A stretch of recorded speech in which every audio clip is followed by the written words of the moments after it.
What is going on, everybody? The weakest part of the Heroes for Hire duo is back again, just as a little bit of a message before the episode begins. Originally we were going to release our Obi-Wan Kenobi episode 1 to 3 review this week, and that has now been pushed back slightly. So I thought it might be fun, just as a little bit of a treat, to give everyone a sneak peek as what goes on over on our Patreon.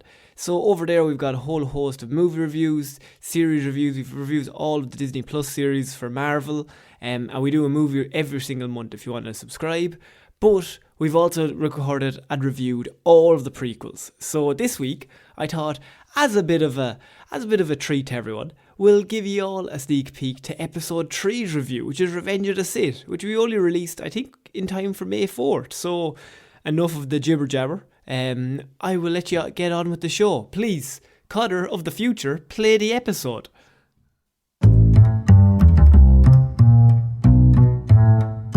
What is going on, everybody? My name is Ciara Lawler. Welcome back to another very special episode of The Lazarus Pit here on the Heroes for Hire podcast. I am joined, as always, by my partner in crime, Mr. Shaun Meehan. Shaun, how's it going? I'm very good, Conor. May the April 30th be with you. Look, we've realised that the timing might be off, but when you think about it, better now than the end of May, correct? Exactly. Yeah. Well, I mean, we could have a tie into the Kenobi series, but well, you know, whatever. Who cares? We're not that smart. We're not that smart. We don't think that far ahead. But the hat did decide that we get to watch, I'm going to say it, Conor, the best Star Wars film today. Okay, right. So, if you've been a long time patron, you know we've done episode 1. We've done episode 2. Normally they pop up every 6 to 9 months. We do 1. So, as some kind of treat or punishment, we're not sure. The last 2 have been punishments, especially the last one. But we are back.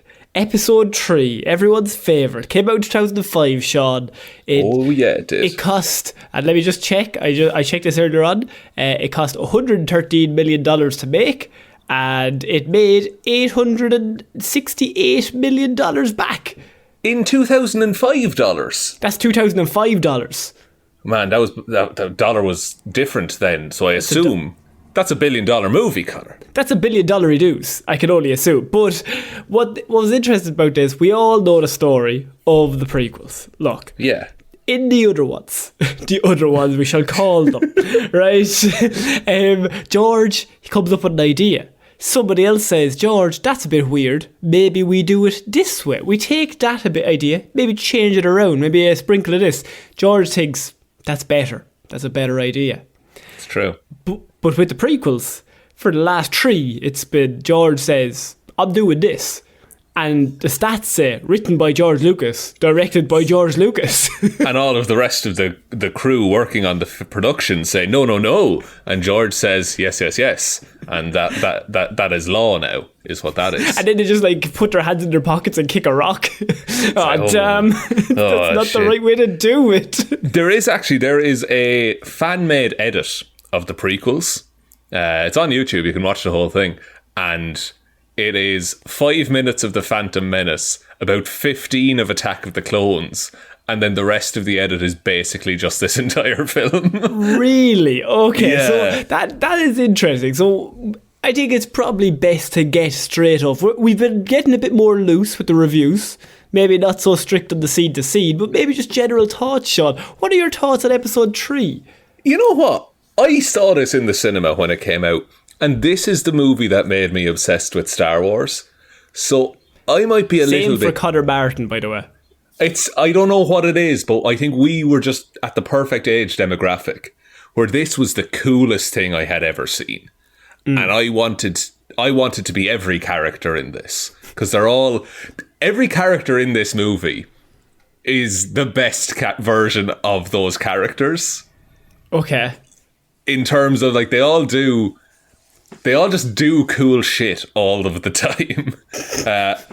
And I remember very, very vividly wanting the playset of Mustafar, where the lava planet, where they're having the fight at the end. Planet. Shaun, this is my thoughts. Lava planet, please. Lava planet, very cool.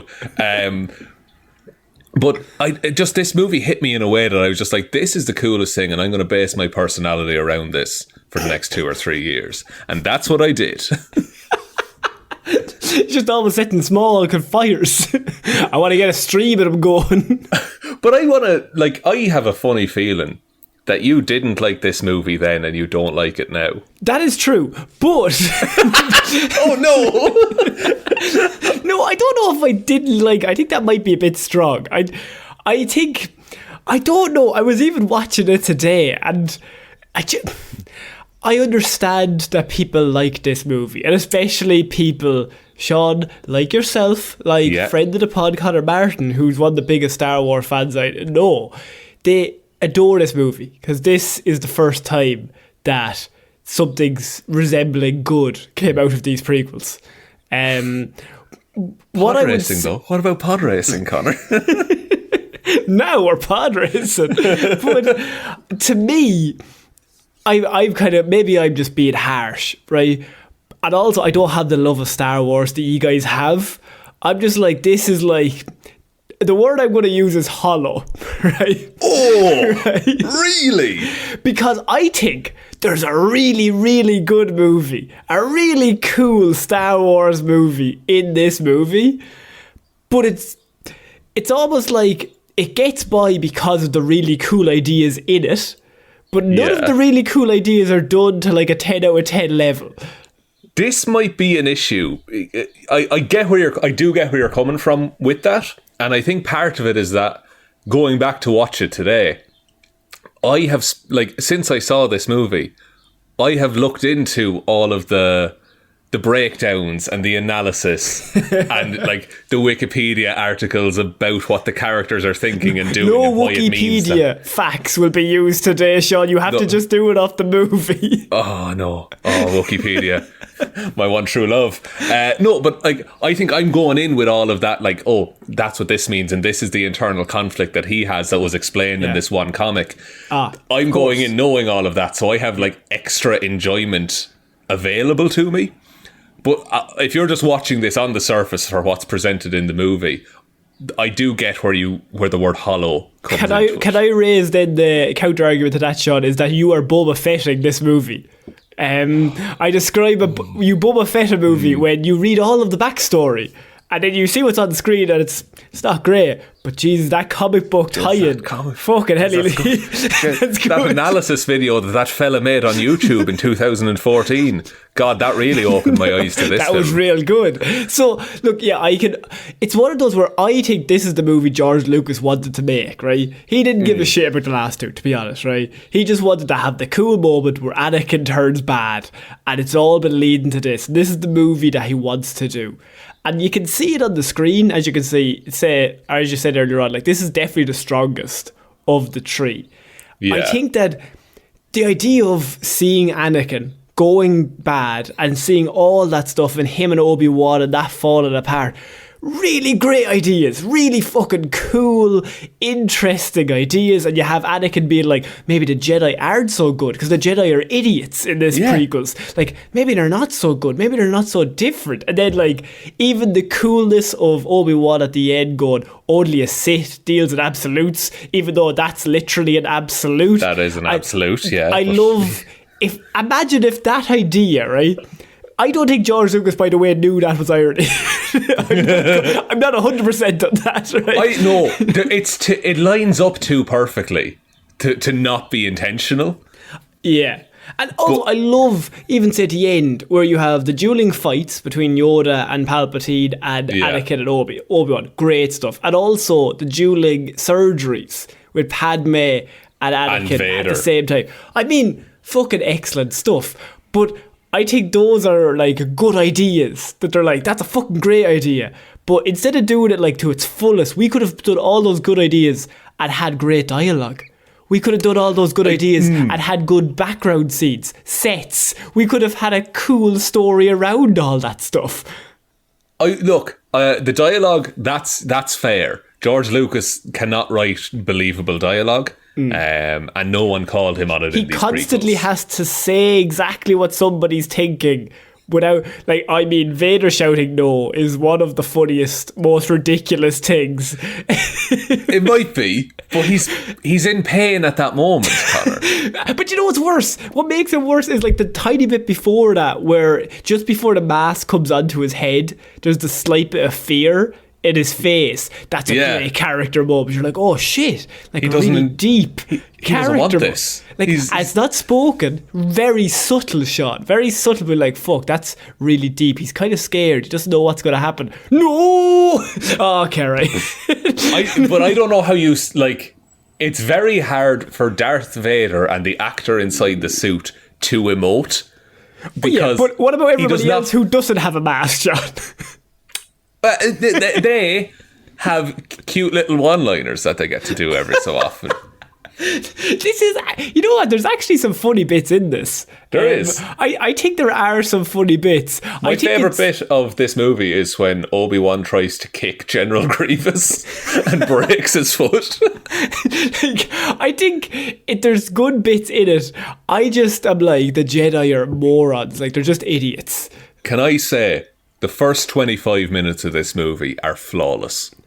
I think they're excellent, right? Yeah, I think the first 25... Battle, the scale of it, the little rescue mission that they're on, I love it all. By the way, the sound design on that first scene. Oh my God. I was listening to it like, oh yes, boys, we are going. Did you watch it with headphones? I did. Oh, it's so good in headphones, man. It's like you're in space. Well, maybe that's why the rest of the movie, once they get back, because even the CGI in that space battle, like when they're in the room and the fight is going on and everything, you can even see in the background like all the fighting going on outside the window or whatever. But then when they get back to those awful blue screen sets with fucking Mace Windu and all it's just so bad, because I'm like, I can see what you could do with CGI in space. You did a whole fight. You did a whole fight in space, but I think that's because we have no frame of reference really, and we certainly did. Also, sorry, for 2005, the CGI is quite good. But not on the sets. No, but in space, it's unreal. Oh, in the space, excellent. Yeah. But in space, I think we have no frame of reference for what that would look like and how our characters would interact with it. But yeah, like the council chambers, the fucking Palpatine's office is a travesty of a set. It's not even a set. They literally just walk onto a big square and they're like, right, there's green screen around it. There's a desk over there. Go on, talk. You can see Samuel L. Jackson like, I hate this. I hate everything about this. But I think that's why Ewan McGregor does quite well in all of those scenes. And here's my thing, is that he did a lot of stage acting where you literally are making it up most of the time in your head. Do you know what? I don't know if I'm going to say something popular here, Sean, but I don't know if Obi-Wan comes across very well in this movie. He comes across better than he has. Because I feel like he doesn't like Anakin in number 2, definitely. No. In 3, the bit I love about this movie, and they should have gone way more, this is the kind of thing what I'm talking about, where they like dipped their toe. Like, Anakin and Obi-Wan should be fucking best friends. They should be brothers. They should be absolutely... You should watch the Clone Wars animated series, Sean, we're not Boba Fetting this. Sorry. It's quite a good portrayal of all the characters that we see in this film. Look, I'm sure there's loads of great portrayals, right? But I mean, you can't watch, say, I don't know, Batman versus Superman and go, well, there's loads of great Batman comic books, so that kind of all tie in. I could easily say that, Sean, but have to just go with what the movie is. With what's presented to us and what we had available to us in 2005, There's of course. Two absolutely lovely scenes with the two of these. Well, especially even from the first scene with them going through everything. But the two I really liked was when they come back and Obi-Wan's like, you saved me. Like, you carried me through. You saved the Emperor. You are absolutely fantastic. Or what's he called? He's not the Emperor. Chancellor at this Chancellor. Point. And he's like, you saved the Chancellor. You got me back. You did it all. I was unconscious. You get the acclaim. Go for it. I'm like, that's a cool moment. And he's like, oh, you owe me one. It's like, oh, you owe me 9. But that one of the thing doesn't count because they're talking about interesting things we can't see, of course. Little adventures that they went on. Why show the cool adventures? Watch the Clone Wars. All the adventures are in there. It's all I gotta say. Is, Sean, we're not doing this. Right? Obi-Wan falls in love. It's a heartfelt story, and he has to give her up because of the Jedi. And the second scene is when he's like, "You're great. Like you when Obi-Wan's like, you are way more talented than me. Like, you are Yeah. going to do great things. And it's That's really the last lovely time they scene. speak. Yeah. That's the last time they speak before he kills him. Yeah, and like, it's a really nice scene. And then this movie splits them up. And I'm like, why? Have these together. It would make the heartbreak of Anakin even more so. If they're just... But doesn't it say a lot that like the second he was separated from Obi-Wan, his friend and brother and master, he completely lost his way because the rest of the Jedi had failed him so thoroughly. I don't like that Obi-Wan doesn't back him ever in front of other people. That is something it really annoys me. That he's like, in private, he's like, me and you, we're brothers. And then he gets to the fucking council and they're like, you're a shit, Anakin. And Obi-Wan's like, they probably have a point. Obi-Wan, though, like, he lost his master. He lost Qui-Gon. And he just had to kind of make do then with, like, all he had, like, to look up to was the Jedi Council. Yeah. And he didn't have his cool master Qui-Gon anymore. He just had this fuck of a yoke named Anakin that he had to look after. But that's why I either want it one way or the other. Either he's not too pushed on Anakin, or he's all in on Anakin. He is ride or die most of the time, and then he occasionally he's ride or die, but then he's like, oh no, the council are good. I'm like, you're either with him or you're not. Like, either have him in every scene being a bit distant and being like, the council are right, Anakin, you should stop, or you know what I mean. Yeah, no, I do get you. And like, this movie is about the failings of the Jedi. Like, like they're so silly. They're so silly. And like, the two Jedi that survive are Obi-Wan and Yoda. And they're both the ones who admit later on, no, we fucked it that first time. They go, my bad. That was us. We'll figure it out. I like, in the Kenobi series, I think this movie is going to get better after the Kenobi series comes out. Okay. Because you're going to have Kenobi realise where he went wrong. He's definitely going to talk to Liam Neeson at some point in that series. And he's going to be looking after Anakin's son as well. So he has a second chance. Yeah, and look, I think that's really great. I think they're really good ideas, Shaun. That once again, I'm all in on the ideas. I want this to be like, let's fucking hit it out of the ballpark. But it's actually worse if it's a good idea, but they don't do it fully to like the coolest extent they could have done it, or like they go. It's easier in, say, the Clone Wars, but that's just a bad idea. Where it's just like, okay, that's fair enough. Like, it's all shit. There's Padme and he doesn't like sand. Go all in, right? It's bad. We're just gonna forget this, right? But I don't know. I like the moment with them when she tells him that she's pregnant. It's a great scene. I like that scene. It's nice. It's a nice moment between two people. And I like the bit. Why that scene I think really works is you're like, oh, how's he gonna react? How's he going to react? And he just like stops and she's like scared. He's like, this is the happiest moment of my life. And it's actually Hayden Christensen, a nice piece of acting. Yeah, the man can act when he wants to. I love how Natalie Portman in this is so shit and she won an Oscar like 2 years later or so. I know. But that's just how she's written. She's just written to be she's absolutely killed. Like, her character is nuked in this movie. Yeah, like, and I don't know, does the pregnancy thing, does that have the same impact if we don't know that it's Luke and Leia that she's pregnant with?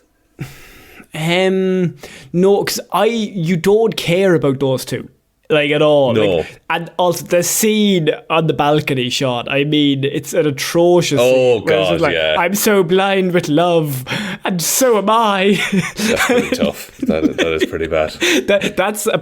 That scene is as bad as Sand, right? But it's that's this movie's Sand scene. That's it. Thankfully, mercifully, it's only about 35 seconds long, so it doesn't actually matter. But I like that George was like, not enough scenes where they connect, so the betrayal at the end isn't good enough. Will we do a reshoot of 35 seconds of them on the balcony? But did you know there's a scene later on that got cut? And the fact that he decided to leave that other scene in is ridiculous. Because you know the scene later, I'm skipping ahead a bit here, but it's when Obi-Wan is talking to Padme, being like, Anakin's the father, isn't he? It's that scene. There's a whole bit of dialogue where Obi-Wan's like, I've known the whole time, but it makes Anakin happy, so we both don't talk about it. I mean, like, that was cut. That was cut from this movie. My hands are on my head, Shaun. I mean, just logically, why would you not leave that in? That's a character building. They're brothers. They're brothers. He likes them. Yeah, and it also goes to show that Obi-Wan will disobey the council sometimes. Yes. He's different from them. I think I spent this whole movie like wanted to shake Obi-Wan to be like, you're the good one. Why are you letting this happen? Like, yeah. But I suppose he needs to fall for him to come back as Anakin. That's what he needs to do. That's the thing.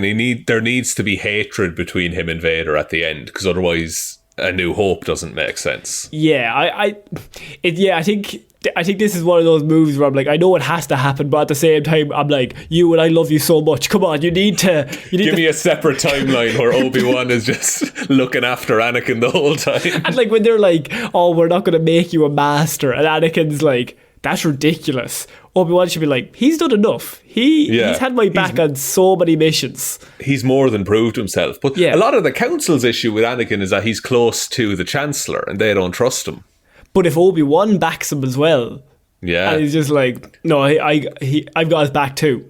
Wouldn't it be a big character moment for Obi-Wan in later films if he was training Luke to take down the Emperor, who he, through supporting Anakin, had gotten into power in many ways? So, and I think it makes the betrayal even more so if Obi-Wan is like helping him, like, come on, you're a master now. Me and you, we're gonna be together. Like, you're the best. As like, once he becomes a master, you could even have Obi-Wan. I mean, this has probably been rewritten by people who love Star Wars a lot more than I do. So don't put any emphasis on this viewpoint. But like, Obi-Wan is like, you're a master now, and because we're equals, I was going to go on that mission to try and infiltrate the Palpatine, but I think you're the perfect one. I think you're going to do this. This is your first big master mission, and nobody's with you. You've got no teammates. You're by yourself. And what you could do is that, like, Anakin reaches the rank of master, everything he's ever wanted, right? And then he fails on the mission. Yeah. And so he needs more power. And whereas you can still do the fall, but you do it from a place that Obi-Wan had been backing him the whole way. And then Obi-Wan's like, I literally did nothing. Like, I was helping. What's the point of this? Yeah. And I just feel like it's like a missed opportunity. Once again, I think really great. Like, so good that they would do that. But just, as you were talking about just the first scene, I wanted to get into that first 25 minutes because I think originally that was meant to be the first hour of the movie. It was just going to be that scene. You can kind of see it. There's some cuts in between. Originally there was a cut of 4 hours long of this movie. The first hour just being that of them infiltrating.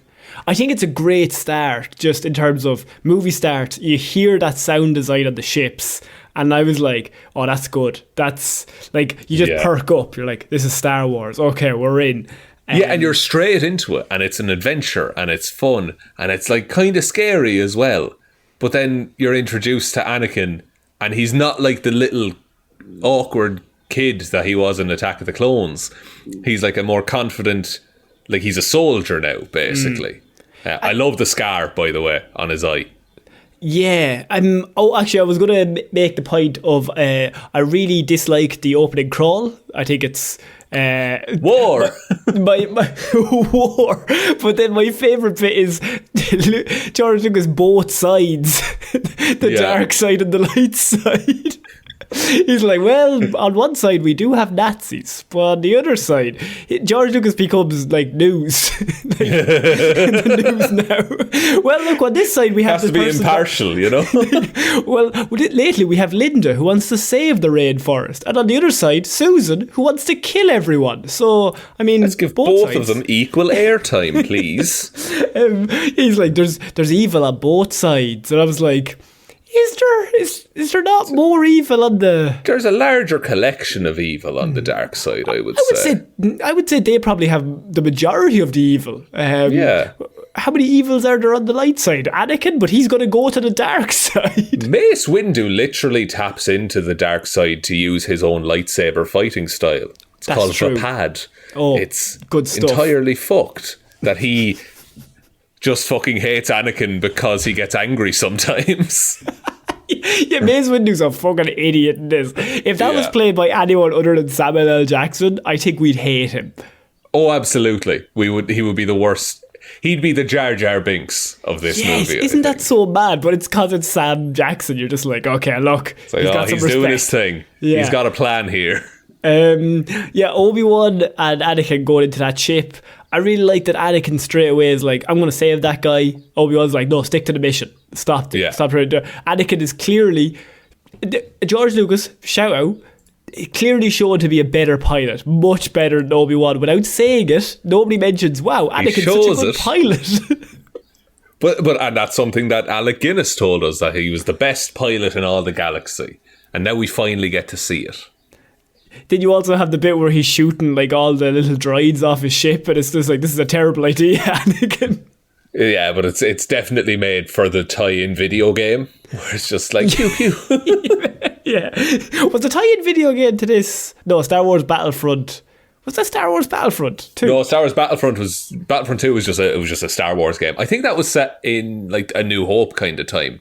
It came out around this time though, because this came out in 05. It did. No, the tie-in game for this was like a kind of an action platformer type thing, but it had the actual scenes from the film were the cutscenes. What? So you would play along in the game, and then you would get a cutscene of like a 3-minute scene from the film, and then you'd keep playing, and then you get more of it. I just remember the Phantom Menace video game. I remember that was quality. One of the lads got that for Christmas. I remember one year, and we played the shit out of that first mission. I always just think of going through the vents at the end of that first mission, just over and over again. But I had, for this game, I had the plug and play TV like gamepad thing. Do you remember those? Good. And you there was essentially Pong, but it was a lightsaber that you were moving. And there was something like that. And they had there was a game where you got to run around on the big lizard that Obi-Wan runs around on, and you chase General Grievous. It was class. That scene goes on, by the way, way too long. Like, it's at least 10 minutes too long, that scene. Yes. But Grievous is fucking cool though, right? When Grievous, when we meet Grievous on the ship and he's coughing. Now, the backstory I know of that is that Mace Windu crushes him in the series. And so he crushes his lungs. And which, I mean, he's a robot. We're not going to get into that, but he has a cough in this, which I think, I like that character design that it's like, oh, he's just like a weird broken down robot, and that when he pulls out the 4 lightsabers, you're like, oh shit.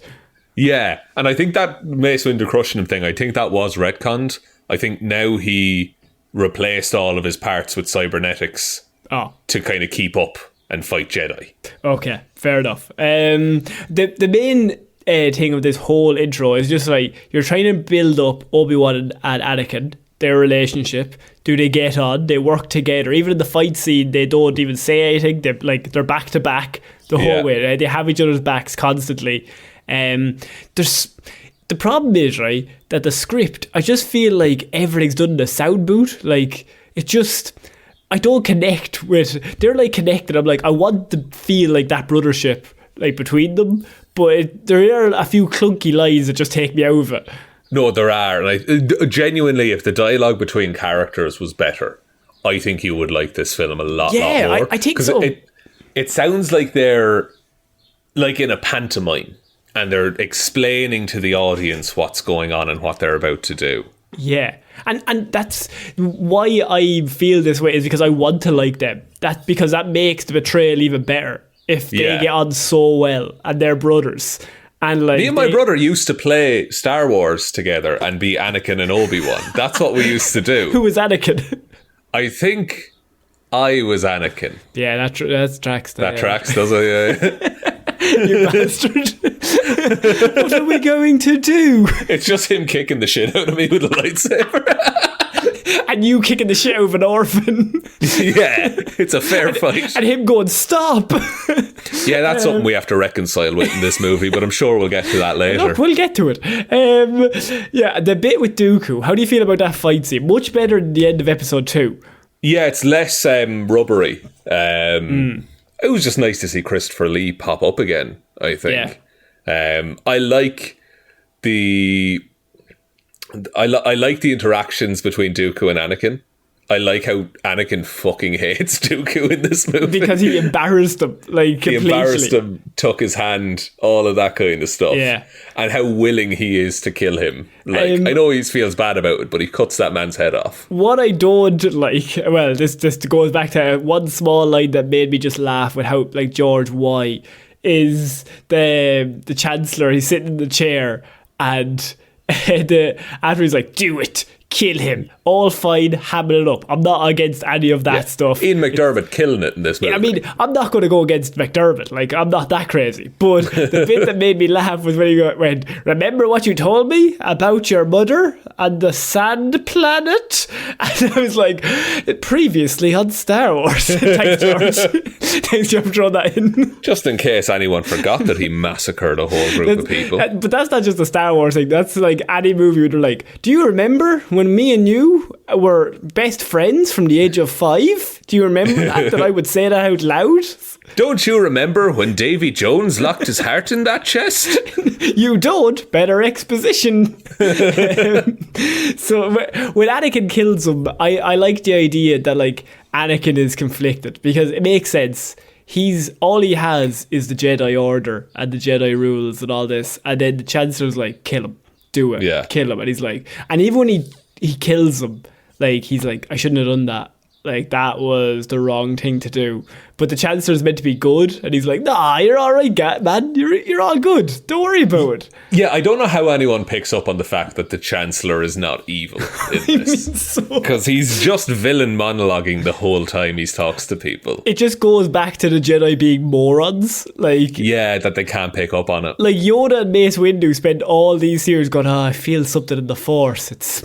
There's darkness somewhere. I can't imagine. Palpatine's walking behind them. In the hallways. I just can't feel it. It's Anakin. Yeah, because when they pick Anakin to spy on the Chancellor later, they don't suspect him of being a Sith. They just don't like the power he has. No, they just think he's a dirty politician, which he clearly also is, because Obi-Wan says he's after staying way longer than any other Chancellor we've ever had. His term ended and he changed the rules. That is weird, Anakin. That should not be allowed. And Anakin's like, I think he's a good guy. He seems pretty nice to me. He was letting me chopping people's heads off. He was saying that was cool. Yeah. Saying, class, go for it, boy. Big thumbs up. Slice. You also then have the bit where the ship crashes to Earth after a very small bit I liked when they walk into Grievous's main part of the ship. They get captured, but they don't get captured. There's never any threat or anything, any moment you're they're in trouble. Maybe that's what I don't like. That there's no stakes in this. There's never a moment where I'm like, they're actually going to get her here, because they never react like something terrible is happening. It's always just quips constantly. But I think we know they're going to survive anyway, because we've seen the rest of the films. Oh no, and that's completely fine. I mean, I'm not forgetting those bits, but I would at least if they're about to die in that present moment, you would go, oh jeez, I'm in trouble here, rather than going, haha, I have all of this under control. I am going to take this cool as a cucumber. Can I just make the point of Obi-Wan hasn't seen the rest of the movies, so he doesn't know that he's appearing in them. That is true, but can I raise the counterpoint that it's really fun to watch, Conor? True, absolutely. But yeah, when Obi-Wan is fighting the guy with the big shock staff, the shock droid dude, I don't know what his name is. First of all, sound design on those are absolutely amazing. Just I don't know what it is, just the whirring as it twirls, perfect. But there's the small moment where he chops off his head, and Ewan McGregor does it perfectly, where he does the moment where he walks off all cocky, the cocky walk off, I just did that. And he's just waving his lightsaber, and then the guy just comes back up with no head and just starts swinging. He's like, oh fuck, he's still there, okay, cool. And there's just a moment okay, let's go again. Okay, round 2, here we go, me and you. I like those those droids have never shown up again as far as I know, but I really like them. They're cool designs. Yeah. So eventually they somehow land that ship in the one part of the city on the whole planet that they live in, which is pretty cool. Like an airstrip kind of a thing, but he's the best pilot in the galaxy, Conor. I mean, he'd one of these moonfall levels of pilotry to get that down. He wants to be Patrick, whatever that man's last name is. Wilson. He wants to be Patrick Wilson to get that down. But my favourite is they landed in they start off in space. Do you know how hard, right? So say you live in New York, okay? Right. You're in space. Forget about it. Sorry. Okay, very good. But you're in space and you have to land a spaceship. What are the odds you land in New York airport? Could I land it in the Hudson like Sully did? Would that be acceptable? Okay, I'll take... The Hudson's even smaller. So yeah, I would take you land that ship in the Hudson. Actually, I would take you landing it in New York City. Anywhere within the boundary. I could do it. I reckon if I was the best pilot in the galaxy, I reckon I'd get you within 10 or 15 metres. Not miles, meters. No, meters. Like when he lands in the same city, I was just laughing. I was like, surely you would just land them in the ocean and then have them just transferred back to the city. That's not that big a deal, George. I don't think there is that much ocean on Coruscant. I think it's a big mega city planet kind of a thing. That's the game. You don't care. He lands in the city no matter where he lands. Everywhere is the city, and then they just fly him to his house. So they go up to the battle, okay? Yeah. And say 5 hours pass, planet is twirling. By the time they get back down to where they left, that's no longer their city, but at the same time they just guessed. No, but he piloted the ship. Because I don't know why I can't stress this enough.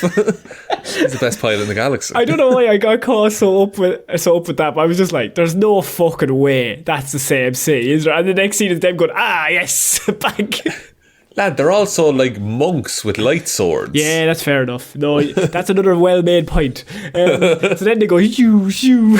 Right. Then we have Anakin and Padme. She's pregnant. It's all fantastic. He's very delighted. It's a lovely scene. Lovely scene. Jimmy Smits is there. We're all delighted about. If he could be available at every pregnancy announcement, I think I'd be a happy man. That's just me. Girlfriend is very confused. Quite frankly, she's upset, but Jimmy Smits has to be a part of the whole thing. I have to get on Cameo. Don't announce anything to your family yet. And I want you to introduce yourself and say, hey guys, it's Jimmy Smits here. What do you think about the dreams and Anakin being all sad about them? It's a way to get him to turn to the dark side, isn't it? Because they've always said he's had dreams, from Phantom Menace, Attack of the Clones. Dreams are mentioned. It's why he goes and kills all those sand people to save his mother. But he never has dreams again, really, in the rest of the Star Wars films. He really only has dreams when he needs to move a major plot point across. That is true. I also don't like how he doesn't tell Obi-Wan about these, so annoying. He goes to Yoda and is like, I have dreams about. And once again, Yoda, people. Fucking idiot. Don't have attachments. Attachments are bad. You're going to die and be evil and be like a Hitler if you have attachments, okay? No, you feel sad because you like things, and that's your fault. The Jedi Council are a bunch of gaslighters, I think. They're just the fucking idiots. They're just the worst. That he did the right thing. Anakin is just oh man, I'm seeing these really I'm seeing my wife die every night in dreams. I'm gonna go to the smartest Jedi I know, and he goes, he's like, you're a fucking idiot for having those dreams. You're probably evil, aren't you? You're probably evil. But he can't even tell Yoda that he's married, because Yoda will be like, you're gonna be evil. What have you done, Anakin? What do you mean you like someone? Well, just get a divorce. I mean, it's not like you're pregnant. What? Jimmy Smits, what are you doing here? I'm sorry, it counts as an announcement, so I have to be here. Once again, it's just they're constantly just failing Anakin repeatedly. That's true. Counterpoint, can I say, Anakin's robot hand looks real cool. And Yoda looks real cool. Yoda looks class in this movie. Yeah, CGI in Yoda is excellent. It's better than weird puppet Yoda any day, fight me. Yeah, no, I agree. I think the bit when he's on the ship with Obi-Wan and Mace Windu, and like he puts his like head on his hands, or his hands on his head, not his head on his hands. Well, but, technically, well, whatever. And he like rubs his head, and like it's just the that hair one moves small, and all. yes, one small moment. I was like, that's great. That's just really small, a really good attention to detail. That's why like the backgrounds in this are literally what the MCU does every movie. So the green screens. Like, yeah, that's what I mean. But this is like 2005 version of that. So they haven't perfected it. George Lucas brought this idea in. We don't need to build a set if we just be a lot build cheaper it in a computer. To just... Yeah, and then The Mandalorian now just has massive screens with a background on it. Yeah. So we move on to, I think I'm going to move on to the scene that I really like, and that's Anakin going to the theatre, Shaun, to see some bubbles. Oh, this happened way earlier in the movie than I remember it happening, by the way. Yeah. Like, it just kind of... I thought this was, like, near the climax, but it's just like, now they go to the theatre together. Tragedy of Darth Plagueis the Wise, Conor. Yeah, and look, I think Ian McDermott killing it here. Like, it's hammed up to the absolute max, but it's a good scene. It is, but he knows exactly what kind of a movie he's in. Yeah. And he's playing into that. And I think that's why he works, I think, the most out of any character. Because he exists in kind of this schlocky villain world. And that's the world that George Lucas wants Star Wars to be. And so that's the character who's written perfectly for the universe. But everyone else are like treated kind of like normal people, but they have to exist in the same universe. But they're also treated like normal, boring people. Like, that is true. Like, well, most people are boring. Okay, yeah, but why are we doing a movie then? It's going to follow the boring people. Why would we do a movie? Like, movies objectively are not needed for survival, Conor. I think a villain is really good, but if you have a cool, charismatic heroes fighting it, instead of maybe the ones who are...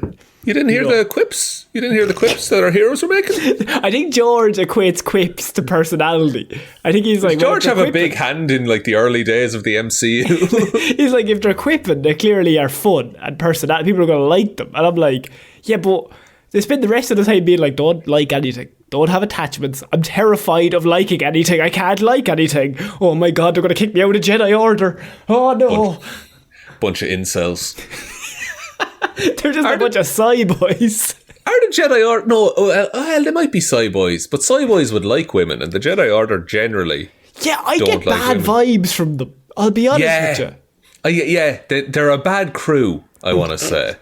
There's a few good eggs, like Plo Koon, he's alright. I have to be honest, the vibe I get from the Jedi Order in all these prequels is that you'd be nicer if you smiled more. They're the nice guys. I just want to...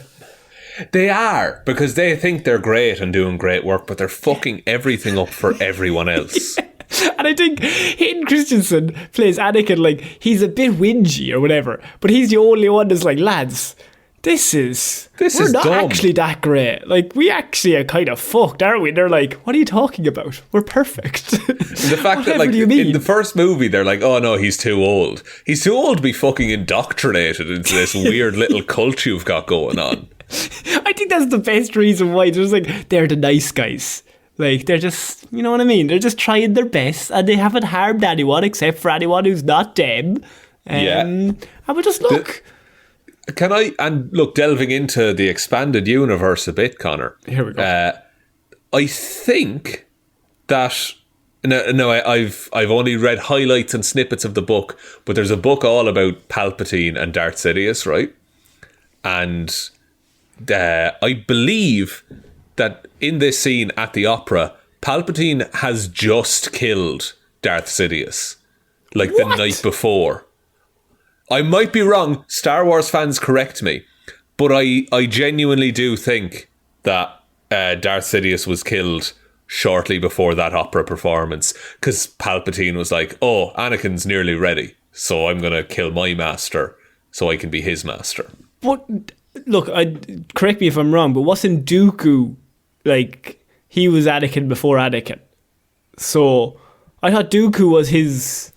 he never intended for Dooku to be his successor, because Dooku is like 70 years old. And he okay, that's fair enough. He's Christopher Lee. He's just using him as a tool, basically. Right. So that is mad that he killed.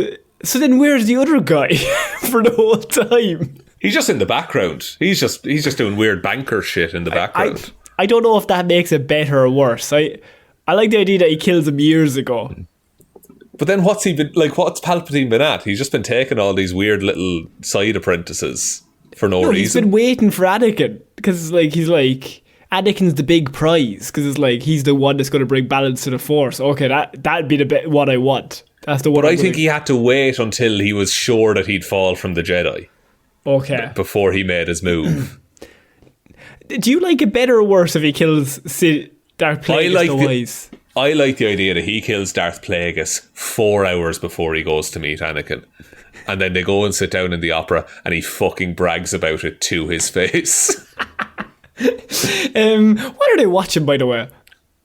A weird jellyfish opera thing. Also, do you know the way he was saying that Darth Plagueis started messing around with the Force to use it to influence life and all that kind of stuff? Yeah. Their experiments in the Force got Anakin's mother pregnant with Anakin. What? That's a canon thing that happened. They were fucking around with midichlorians and trying to use the Force to create life. And it did, but the Force was like, fuck you, I'm going to make it the chosen one to bring balance to the Force. And they got Anakin's mother pregnant that way. That's how that happened in canon. Wow. That's... Don't know what to do with that information, but that's up there. I don't have a driver's license.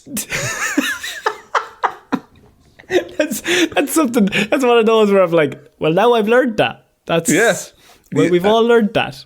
We don't have to dwell on that fact. No. I just wanted to say it to the group. You wanted to share in the pain that you know that, and now we know that.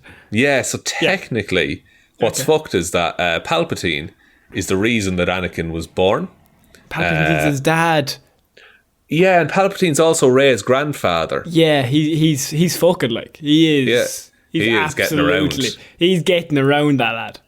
So I don't know what that means for Rey Skywalker. It's all a bit confusing. Do you think Palpatine's son at this point is created, or do you think he creates the son? Hang on, I'm trying to think. Well, the son is a clone of Palpatine that he was going to inhabit it should he die, but it was a fucked up clone. Okay, I'm going to stop you right here. Yeah. That's no.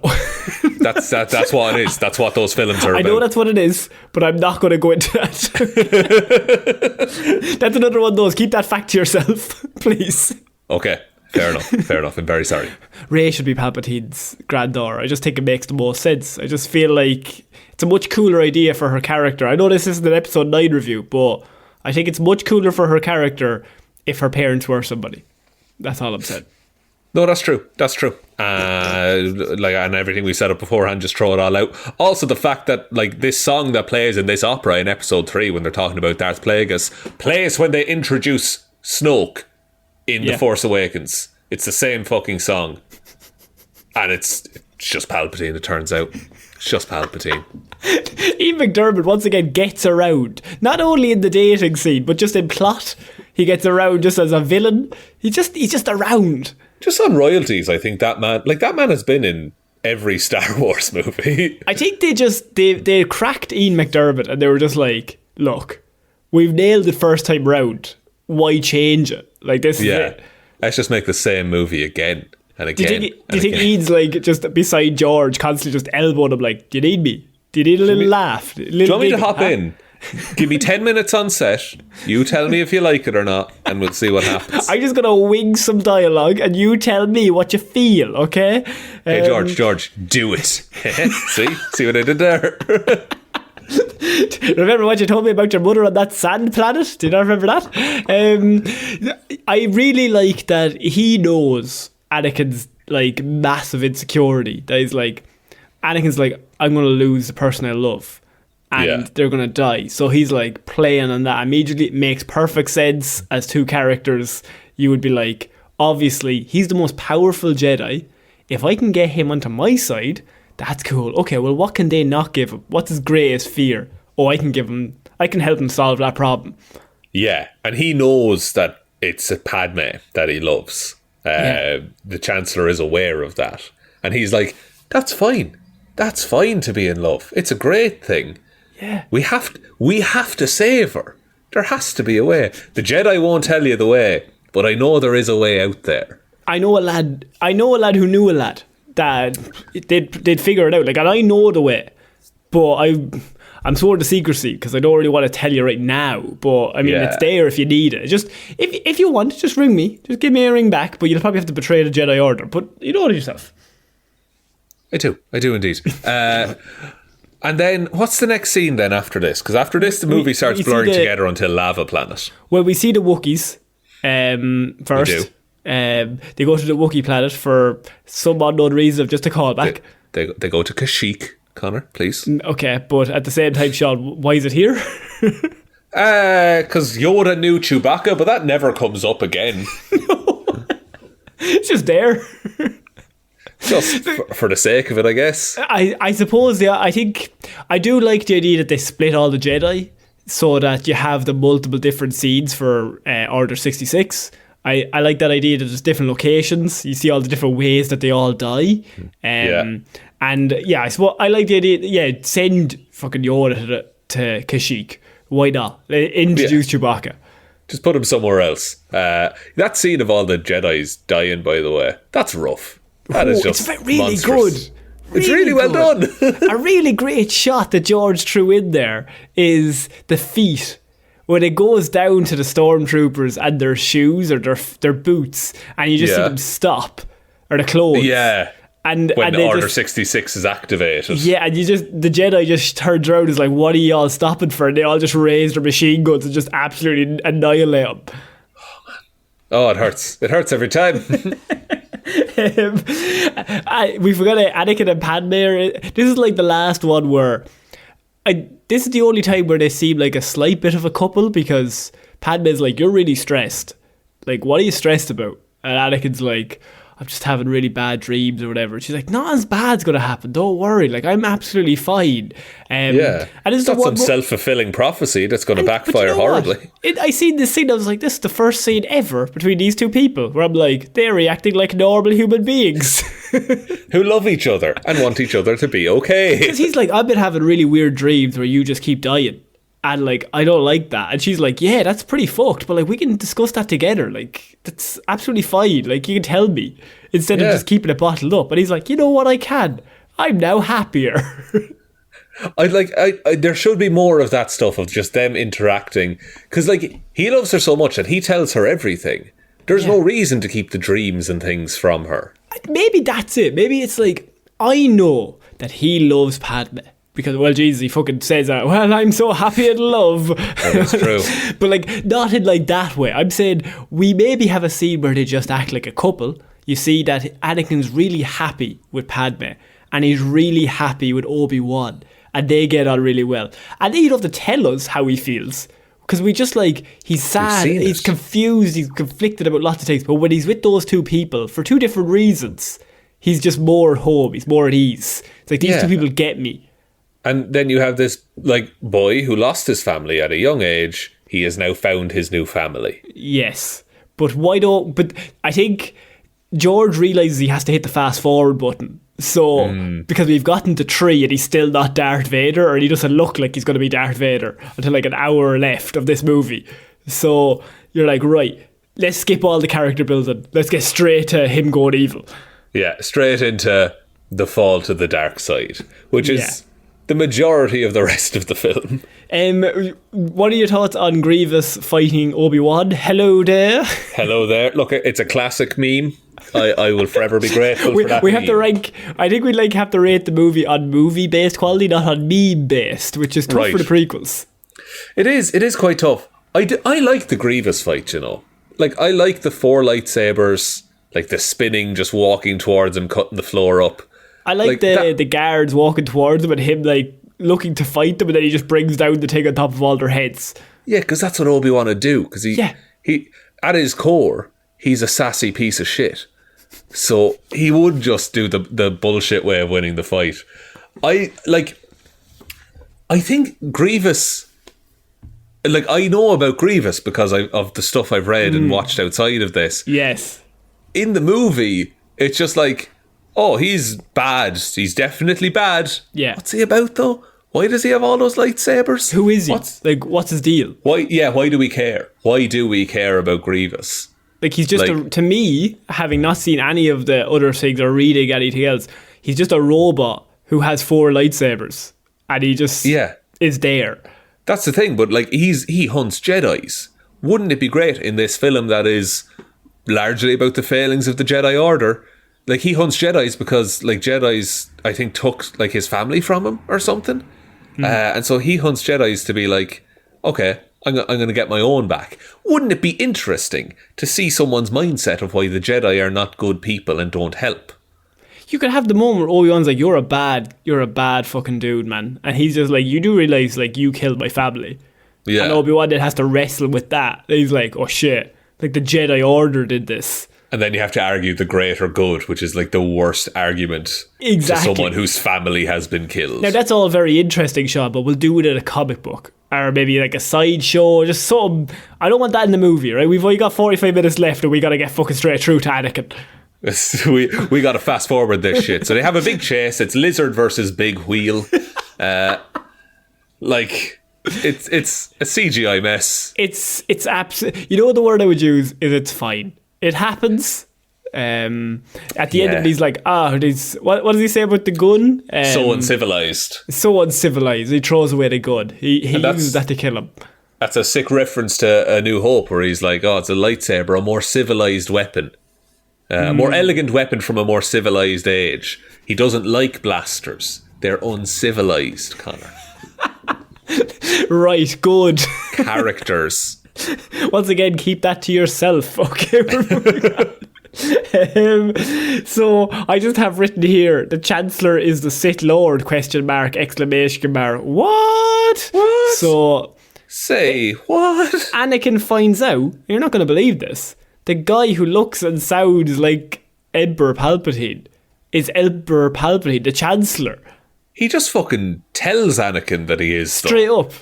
Like, Anakin doesn't really figure it out. He's just like, here's this information, do with it what you will. Yeah, and it's not even... he's just like, you know the Sith?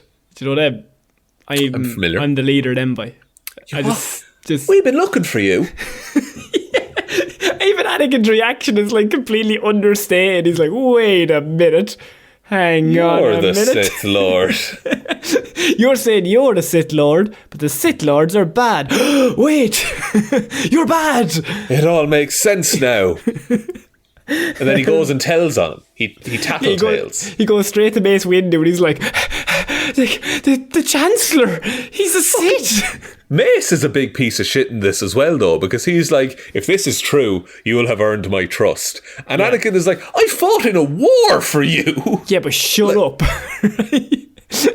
Mace Windu's like, you're a fucking idiot, right? I hate you. You'll never turn on us because we're perfect, but I fucking hate you, okay? You're a piece of shit, Skywalker. What have you done lately? Save Obi-Wan? Fuck off. Right, go die in a hole.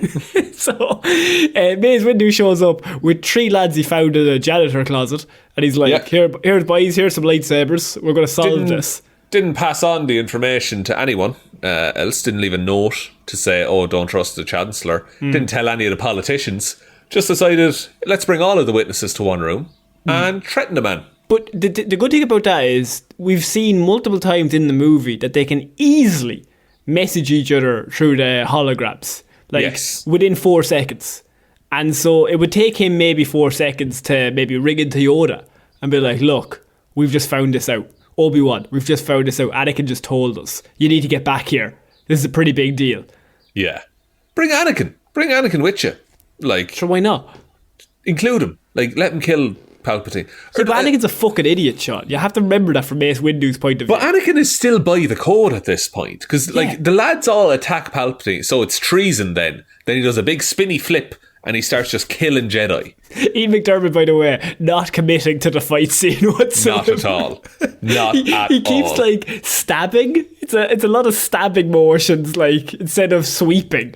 If you're directly in front of him, you're absolutely gone. If you're slightly to the left or right, you're, lads. And all these lads are like, we're going to stand directly in front of him. We're just going to not move for a while.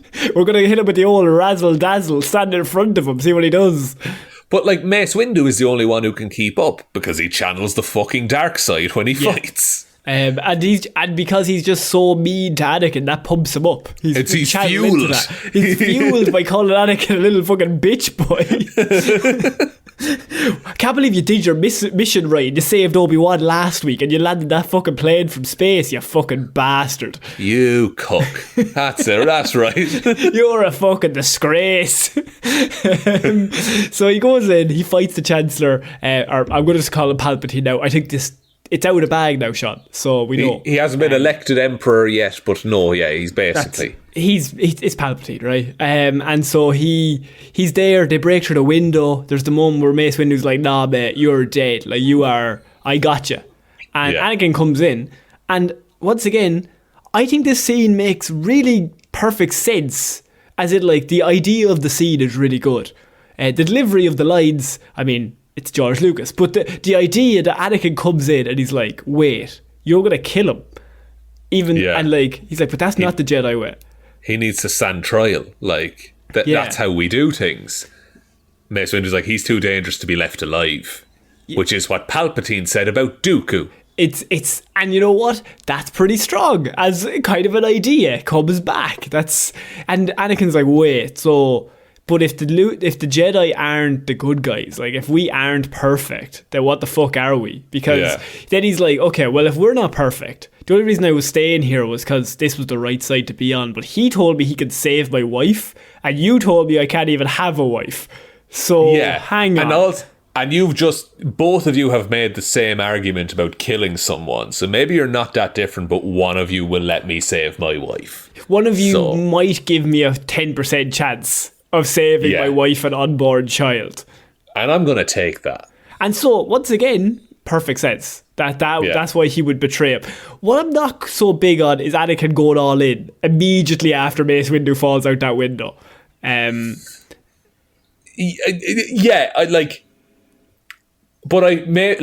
Anakin, he's essentially killed, like, the second in command of the Jedi. The entire Jedi. Like, I think he knows, okay, this is the end of this. There's no coming back from it. There's no coming back. Like, I either now lean into this, or like I'll be done for treason, and I'll spend the rest of my life in jail, and I can't save Padme. And when he's like, I commit completely to what we're doing, and then Order 66 goes out, and we had that great montage of all the Jedi just falling in different ways. And you have the moments where they're like, but even say the boot shot, or like even in the ships when they're flying, and like the ones behind them just like slow down, and then they just all open fire immediately. I like how Yoda senses it as well, and he senses the guards walking up. It's the first time he's fucking sensed anything in 3 movies, but well done, Yoda. Well, now the dark side has revealed itself, so Yoda knows it's there. So he's like, grand. It's 4 yards behind him. Hang on. Wait a minute.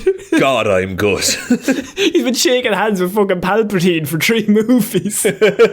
Yeah, like the course of like 25 years or whatever it is. It's so silly. But yeah, he slices the heads off, and he goes off with Chewbacca. And there's the moment when he says goodbye to Chewbacca, and they have the Yoda theme song kick in. It's the first time that little robot, he's not a robot, he's CGI now, but he's showed any emotion whatsoever other than just don't do anything.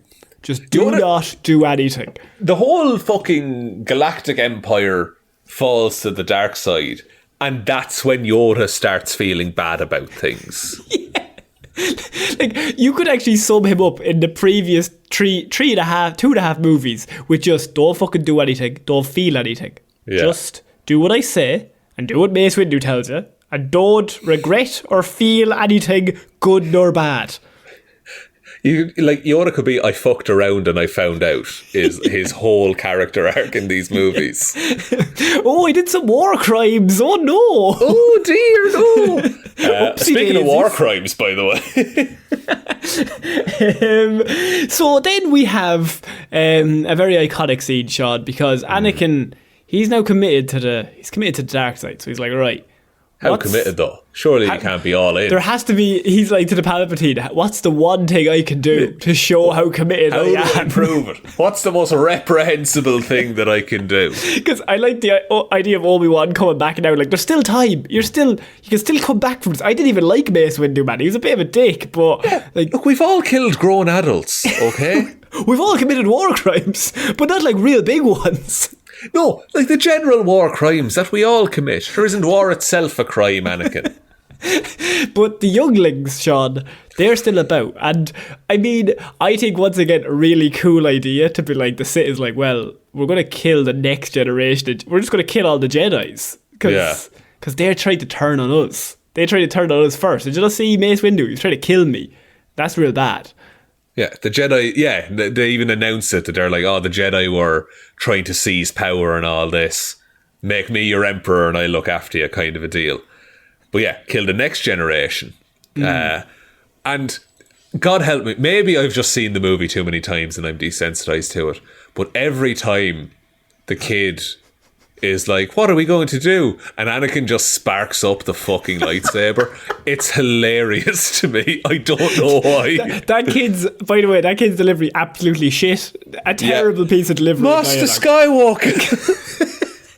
So I was kind of rooting for Anakin at that stage. Just get him.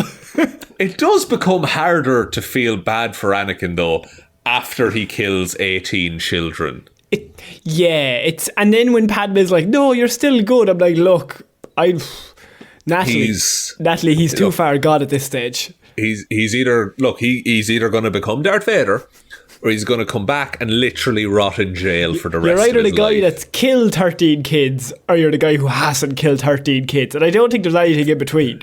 No, I would say even one kid. Like, too many kids. I don't think there's any ratio of kid killing that I would be okay with, personally. Kid Hitler. Can I raise Kid Hitler as my own? Oh no. Make him a Star Wars fan. That'll really turn him around. This Palpatine guy's had some ideas. No! Not again. So then you also have Jimmy Smits. He comes in. I just have all Jimmy Smits appearances written down. Just good. I should hope so. Big shout out to Jimmy. But he shows up, and the last youngling is there, and he shows a bit of fight. He's fighting some clones off, and then eventually he also gets shot. George Lucas's kid. Is it? Yeah, it's his son. That's a nice piece of trivia. Isn't it good? Isn't it good now? I'm not all expanded universe nonsense. Then we move on to the big fight scene at the end, Sean. What we're all here for. We go Lava Planet. We've got Padme. She goes to see Anakin. She's like, dude, what have you been up to? I have heard some shit. Because Obi-Wan and Yoda broke into the Jedi Council and they checked the camera, and Ewan McGregor gave one of his worst performances of all time when he watches his brother kill a bunch of kids and then go, that's terrible. Oh dear. And isn't it after he watches that, he goes to Padme, and that's when he's like, Anakin. That's when the scene of, oh, I know you and Anakin are married. Yes. That's when that happens, which would give it more, I can't believe they cut that scene. The still in that scene is like, and I know it's Anakin's, and then he's already told her he's going to go kill Anakin for what he's done. Yeah. So he goes, I know that child is Anakin's, and then he just stops. He goes, I'm sorry. Or like, I'm sorry what I have to do now to him. He's fallen. He's too far gone. So like he goes to tell her that like he was, but like that scene, Ewan McGregor, once again, excellent actor, but surely you would have more of a reaction if you've watched your best friend kill a bunch of kids and join the dark side. I think we might, like, they might have not wanted to call too much attention to it, because when you think about that for longer than the 5 seconds it's hinted at on screen, it's entirely fucked. And I don't care. I'll say it. Killing kids is irredeemable. Even if there's 3 other films about a redemption arc for your character. Yeah. Once you realise that, like, Luke is looking at his dad, and his dad killed all those kids back in the day. He killed so many kids. Just Conor. Too many. I would say one is too many, but he's killed loads more than one. He's probably, look, let's be honest, he probably killed more after the, like, he's killed a classroom full of kids. Yeah, he did that. And like Luke was like, oh, you get to go to Jedi heaven. No, you don't. Like, it's not about where your heart is. It's about, no, you killed kids. And Obi-Wan watches his best friend kill all the kids on camera and goes, Jesus, that's terrible. That's awful. I may go have a chat with him. Yeah, he's very stressed. But if Anakin, or if Obi-Wan, like, screamed and got sick on the floor and, like, tore his own hair out, that means that we never like Anakin again for the rest of the series, ever. But we're not meant to. Fuck him. Like, who cares? No, he's the bad guy. We're not meant to feel bad for him. Which is why the idea of prequels are fucked. Because we want Obi-Wan to... Like, if me and you, right? Yeah. Go on, let's see where this is going. If one of us watches the other one kill a bunch of kids on camera, I think you would react like, fuck, I feel sick. That like, oh, man. What the fuck? I knew friends. That, man. And we got on so well, and I would have backed him. I would have said he was innocent until I'd seen the video of him killing all of those kids.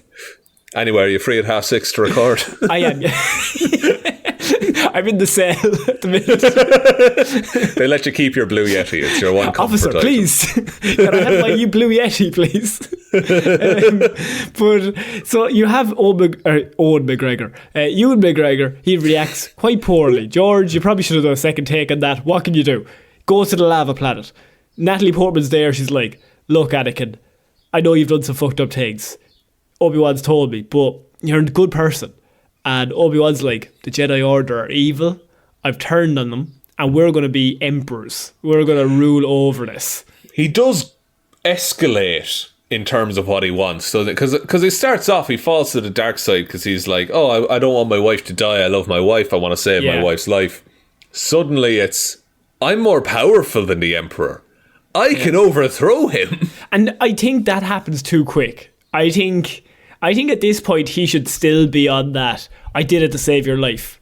I'm able to save your life now. Yeah, like, and that's even more tragic because as soon as you implement, the galaxy conquering stuff should only come after he's lost everything. After so Obi-Wan slices him up and all that shit, like that should be way after that.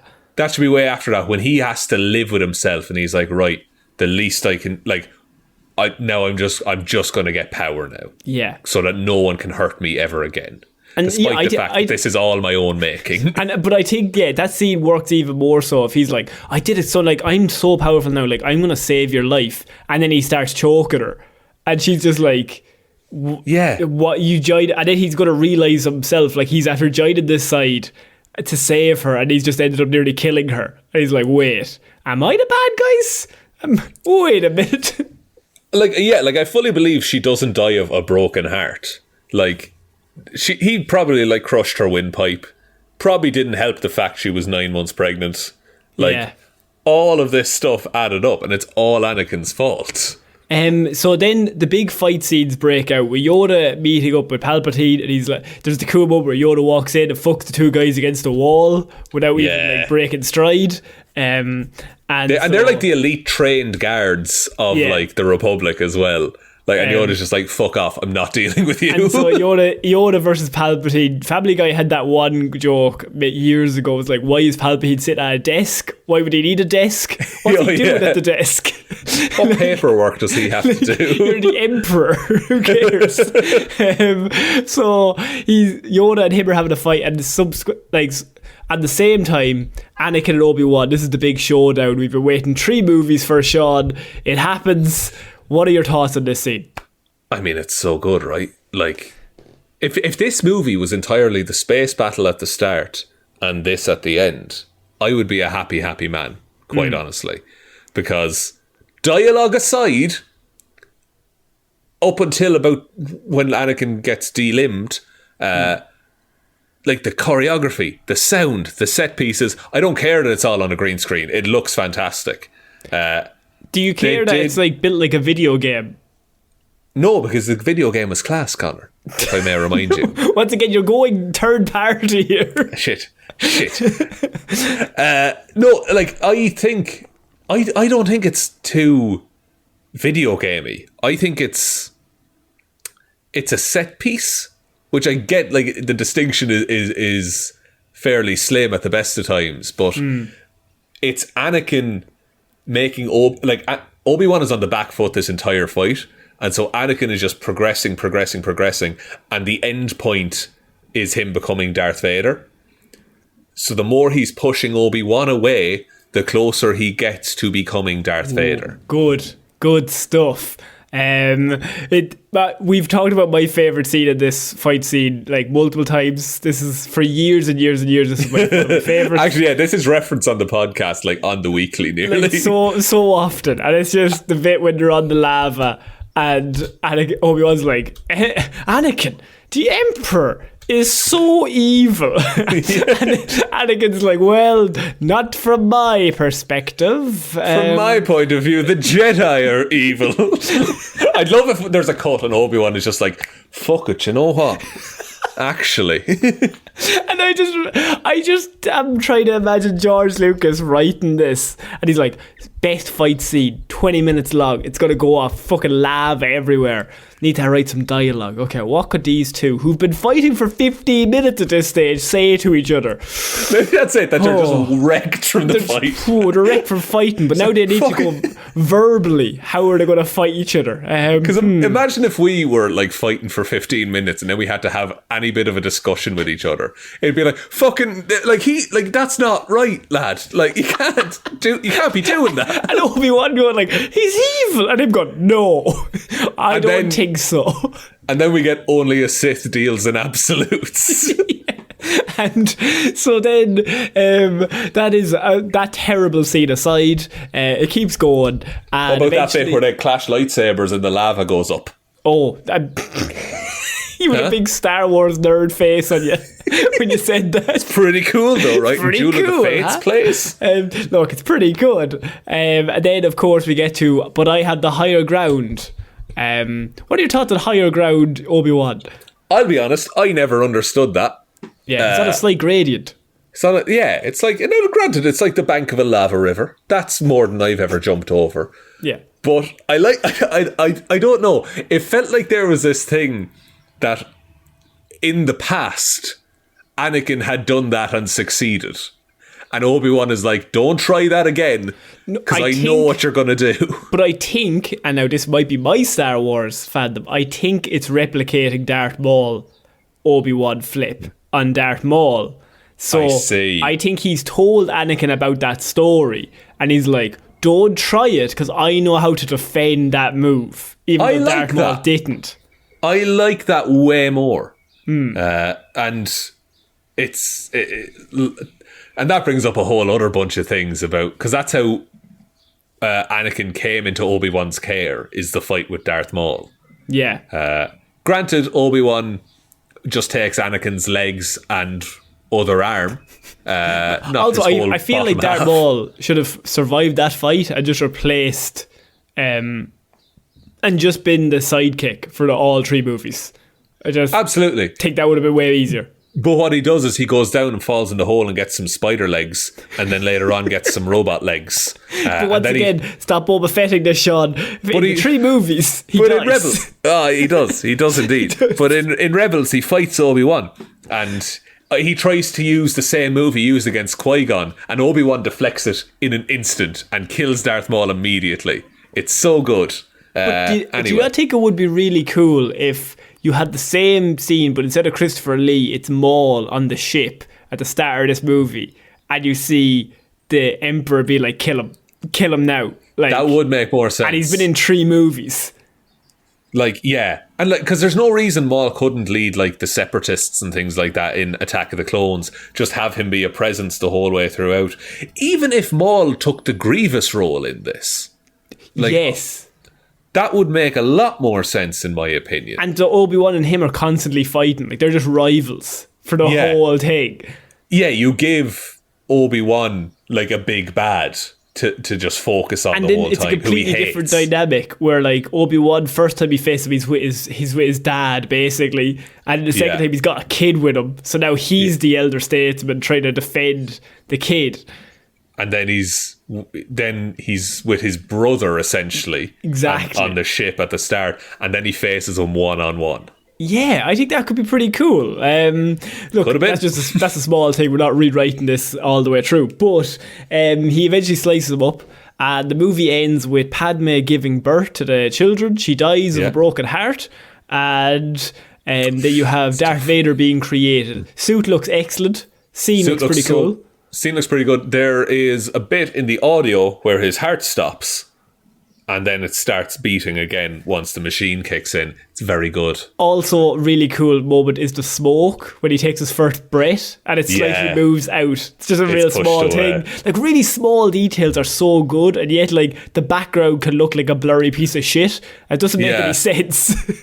There's a bit... Do you know when he comes up on the table and he's, like, tilting upwards and he breaks out of it? Did you notice the hand thing that happens? No. So originally, his hands were chained up kind of by his ears on the table. And so when he breaks out of it, he just moves them forward ever so slightly. But they thought that looked goofy when he was lying down, so they edited it so that his hands are down by his sides. And so if you watch, when he comes up on the table and breaks out, it's like 2 frames and his hand goes from his side right up to his ear again. That's a classic Mr. Lucas. He's like, oh, we want change that the scene. Smallest of things. What I want half of that first scene, but also half of the other scene be shot 14 days later. And I want them put together. Did seeing burnt up Anakin fuck you up as a kid? Because I thought that was weird. I mean, it's pretty gruesome. It's PG-13, to be fair. I mean, there's a decapitated man and dead children already in this movie.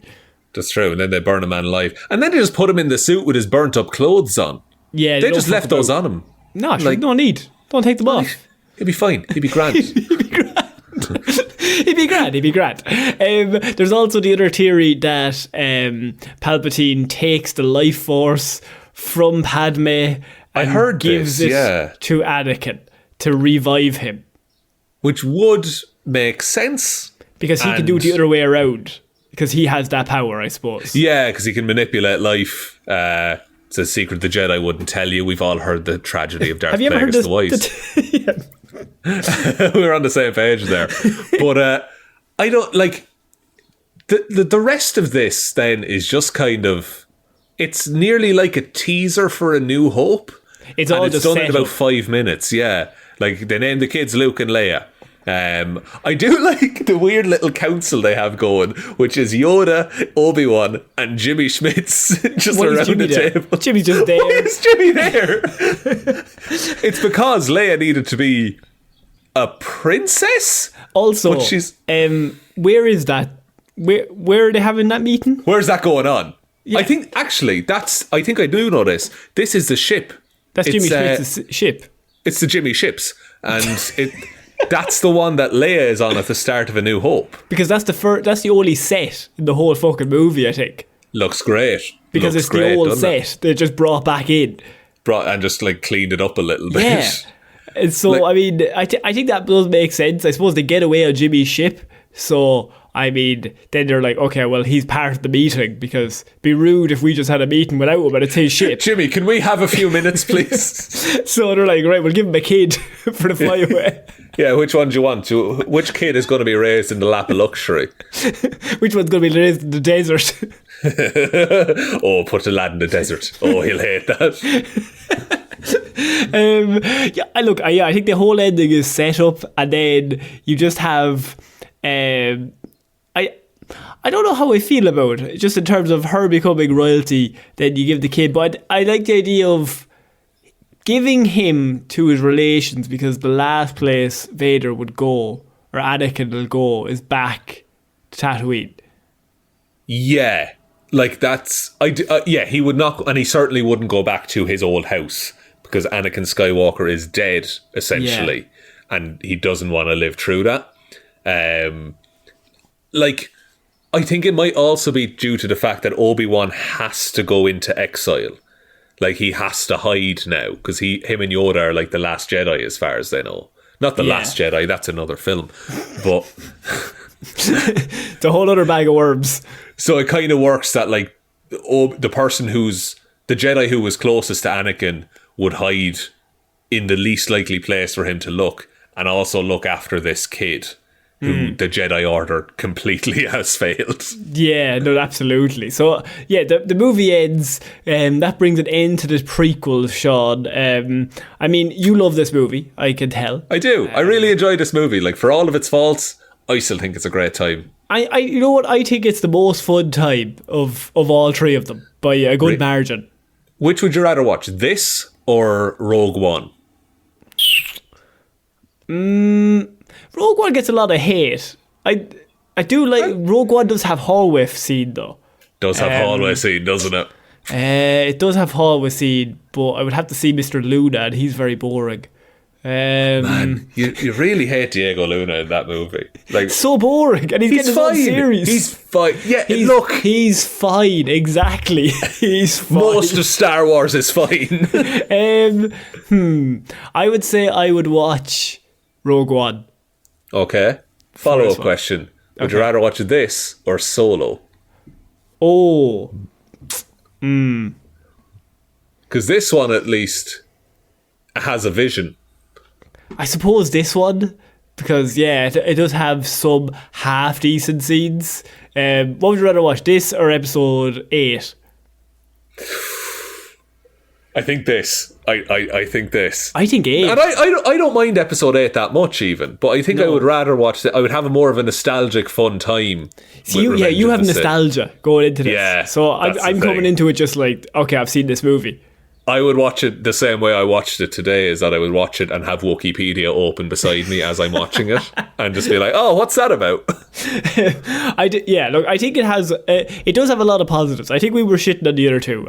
I feel like as I came into this, not with no nostalgia really, what I would say is it does have a lot of positives, has a lot of really cool ideas, great sound design, great music, it's got all that stuff.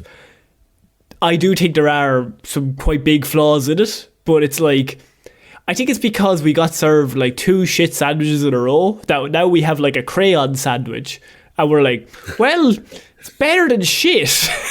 There's more in it, definitely. Like it's edible this time. Yeah, they're technically edible. Is how we'll describe like, I this might film. be sick, but I'll be less sick than I have been. Do you know what I want? I want to get Conor Martin on to talk about the original trilogy. Oh, good. I think that would be fascinating to see how much he loves them. I think he prefers this movie. I think it's similar. That's even more fascinating to me then. I know he loves the prequels, but like it is Star Wars Conor, as we call him, so like, which is not me. That is what his parents baptised him as. That is true. What they baptised him as. So I suppose we should get him in to cover that, just as like one of the patrons, just like, right? Yeah, just come on in, everyone. Everyone gets a turn. I'm still working on my series where we review National Treasure week on week when that comes out. Yeah. Actually, we've had several people say that they'll review it with you, including Waffles. Fucking class, bring them all on. That'll be brilliant. I'm not joining in on that recording session. You have to, Conor. I'm taking the evening off. No, we need to tell you how good it is. We need to tell you you're wrong. And I haven't seen it, and you're just telling me scene by scene. So Riley comes in at this point. So Shaun, I think that brings an end to our review of Star Wars Revenge of the Sith. Do you have a Weetabix rating? I would give this one, do you know what I'd give it actually is? I'd give it a bowl of Weetabix, but it comes with a little lightsaber toy, because that's what you used to get back in the day. And now it's like, I have to get rid of this. I would give you a bowl of Weetabix, but there's just little bits of shit just sprinkled around. No, Weetabix, but sour milk. So like, there's something good in here. It's just surrounded by some bad stuff. And is the milk like properly sour, or is it like on the turn? No, it's just good. It's just on the turn. Oh no! Oh, you'd still power through, but God, you wouldn't feel great about it. Because the last 2 I've had, they've been sour. They're just sour the whole way through. This one, it's just on the turn. Why do we keep buying so much milk and just leaving it out? Months. I leave it there for months. I'm working on my cheese factory. Shaun, do you want to take us out? Yeah, thanks everyone for listening to this episode of The Lazarus Pit. We're doing kind of a new thing where we're more just chatting about the film and how we felt about it, rather than going scene by scene by scene by scene, because if we did, we would have to subject you to all kinds of terrible dialogue. So let us know what you think of that. Let us know if there's any films in the future that you want us to take a look at. And look, they can be comic book, they can be nerdy, they can just be films as well. If there's a film you want us to talk about, we'll add it to the hat. Shawshank It'll Redemption. come out eventually. Shawshank Redemption, Andy Dufresne, all the rest of it. Schindler's List. You've tuned in next month. You guys should do a humorous take on Schindler's List. Oh, Tough no. to get that. Just put it back in the hat without saying anything. Marley and Me. Now, let's get into this. I'm not allowed to watch that. Apparently it's too happy at the end. The dog is too alive. That's it. Oh no, Conor.